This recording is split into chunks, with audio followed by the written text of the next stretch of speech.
This is the Gator and the Lunatic. No, I'm just kidding.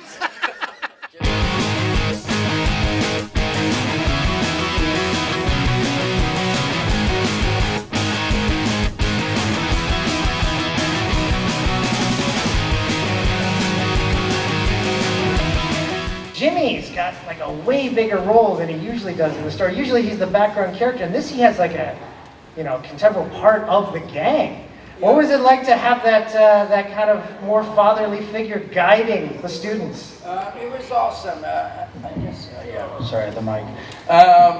It was awesome. It was cool because again, I got to. I don't know if we're supposed to give stuff away, but the songs and stuff. So I got to sing a few songs. It'll all be given away soon enough. So yeah, true. So yeah, I got to sing a few songs in this one, and just getting to come in the studio and do a bunch of dialogue and stuff. It's always fun. So of course, the more the better for me. I begged them beforehand. I was like, please write me a bigger part. I don't want to just be in one or two scenes.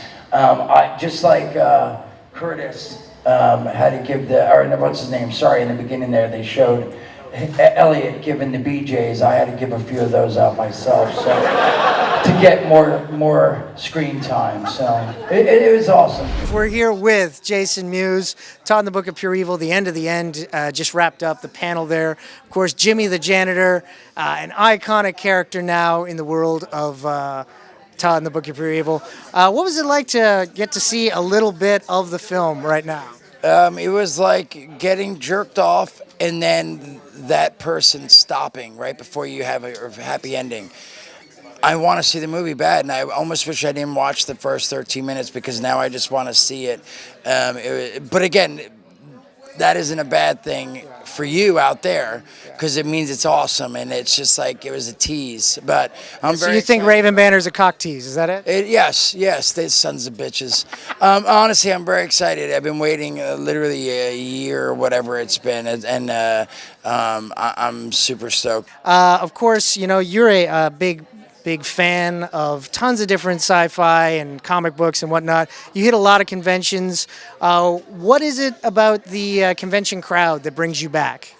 I was just telling the gentleman before you, it's pretty like, I don't know, it's just awesome to the interactions and the stories that you don't get it. For me, I don't get it anywhere else really, where someone will come up and I do a podcast with Kevin Smith called Jay and Silent Bob Get Old, and for one thing, people come up and say, hey, I've listened to the podcast and it's inspired, it's helped me stay sober on track. I have 8 months sober, and I never expected that. And then you hear stuff like, sad stuff, and it's hard to even say, but like not too long ago, a woman came up and said her child, like 4-year-old, passed away, and watching the movies over and over again was the only thing that got her through that,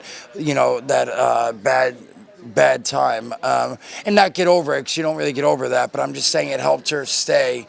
And then it's nice. I get a handful of military people. Kevin and I will get people coming up saying, hey, we were in Afghanistan and it was miserable and hard and scary, and Jay and Bob Strikes Back we'd watch every night, and it helped us get through it. So stuff like that, man, you hear stories like that, and it's just amazing, because again, when we were shooting the movies, or when I was shooting the movies, or when we're doing the podcast, it really it was us having fun and us making entertainment, but not expecting it to really hit that hard at home and stuff. So again, that's a big reason I like coming to these. It's like you get to hear lots of cool stuff like that, and then you get just to hear fun things like, hey, I busted my cherry watching Clerks. That's always fun, getting to hear someone getting their cherry popped with me in the background going, sneaks to the douche, and the guy's like, so. Right. If any of those guys got those girls pregnant, they better have named their kid Jay. That's all I'm saying. Exactly. At least something. Maybe Boo Boo Kitty. I don't know. There you go. That's good. That's good. Now, you bring up the films. You bring up Jay and Bob. Of course, there is a good chance that this fall you'll be putting back on the character, putting back on the long hair, and doing a little reboot. How does it feel to be so close to possibly bringing that character back? Yeah, I'm excited, but it's been a bummer because, we were super close to doing Clerks 3. Yeah. The script was there, the money was there, literally everything was in order. We were literally looking at places to rent in Philadelphia where we were going to shoot the movie when they made the offer to one of the main characters and he didn't want to do it. I don't know the story behind that, but it literally got shut down because without that person we couldn't make the movie. There was no recasting the main character. So and then we were going to do Mallrats, so then my hopes got up again and the script was amazing, and but then Universal owns the rights and they said no way, we're not making it.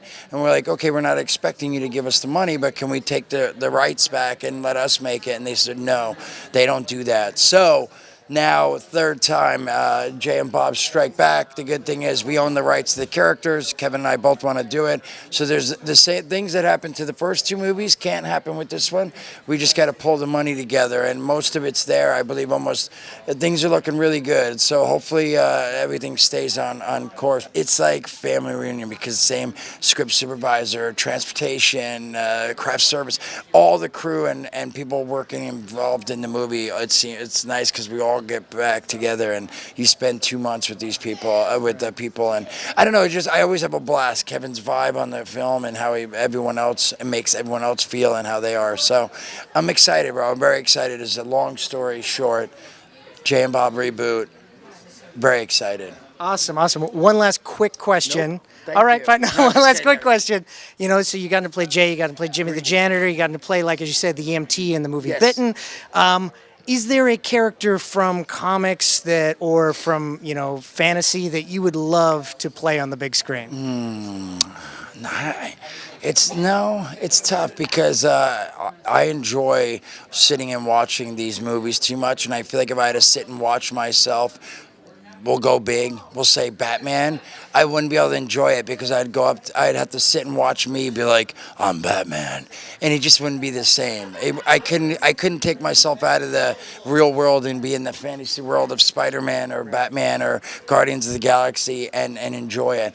I would love to have been, for example, Guardians of the Galaxy, I would have loved to have been one of the Reapers, not one of the main guys, not in all the thing, but in the background, in a couple scenes. That would be amazing, and that would be something I'd love to do eventually, is be like a villain or a superhero, but in the background, like maybe they're in the Watchtower, the Justice League, and they go through and there's some superheroes eating dinner in the cafeteria at the Watchtower, and I'm like in the background as the Blue Beetle with my mask up.